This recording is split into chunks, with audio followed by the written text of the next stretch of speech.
Dramang ito ay rated SPG. Striktong patnubay at gabay ng magulang ang kailangan. Maaaring may masiselang tema, lengguwahe, karahasan, sexual, horror o droga na hindi angkop sa mga bata. Mga kapamilya, habang kumakain ang mga kaibigan ni Tanggol ay lumapit si Mayor Celso at pinaalala niya na bukas na ang Prison Week, kung kaya't dapat maging alerto, maging handa at mapagmasid ang lahat.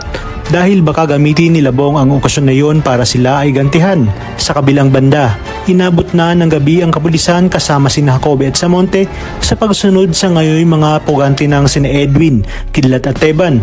Kung kaya't di kalaunan ay hindi na nila naabutan at nahanap ang mga ito.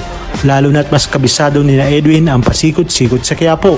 Matapos ito ay sinabi ni Edwin na kinakailangan niyang mapuntahan ang kanyang mga magulang upang ipaalam na nasa mabuti na siyang kalagayan. Inutos naman ni Ramon kay Severino na harasin ang mag-asawang Marsing at Nita upang paaminin ang mga ito kung nasaan si Mokang, ngunit wala pa ring makuhang impormasyon sina Severino. Sa mga oras na yun ay kasalukuyang ding papunta sa Edwin kung kaya't narinig ni Edwin ang sigaw ni Namang Marsing at Aling Nita. Dali-dali nga siyang umakyat kung kaya't natimbog siya ng mga tauhan ni Severino. Agad niyang dinala si Edwin sa hideout kung saan si Ramon lamang at si Severino ang nakakaalam. At dito sa pilitan nilang pinaamin si Edwin kung sino ang kalaguyo ni Mokang. Dahil sinabi ni Ramon na tinangay umano si Mokang ng isang lalaki at alam niyang kalaguyo ito ni Mokang. Dito nga napaisip si Edwin na wala naman umanong ibang nakakasama itong si Mokang kundi si Tanggol. Ngunit naisip niya rin na imposible itong mangyari dahil nakakulong umano sa bilibid si Tanggol.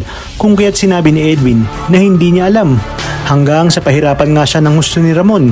Kaya naman dito sinabi niya na may isang lalaking may gusto kay Mokang, ngunit imposible umano dahil nakakulong ito. Tinanong ni Ramon kung ano ang pangalan. Dito sinabi ni Edwin na Tanggol umano, na siyang ikinagulat ni Ramon. At para makumpirma ay tinanong ni Ramon ang buong pangalan na tinutukoy nito.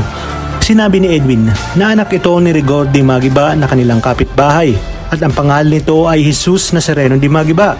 Ito na nga sisimulan ni Ramon na alamin ang Tanggol na tinutukoy ni Edwin. Kung kaya't may posibilidad na anak ni umano ang kanyang naging karibal na siya ngang tumakay kay Mokang. Malalaman pa natin ang mga susunod na mangyayari sa muli nilang paghaharap.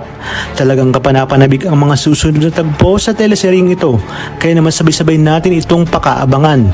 At kung bago ka pa lamang sa aking channel ay sana'y huwag kalimutang mag-like at subscribe. Pinutin ang notification bell para updated kayo palagi.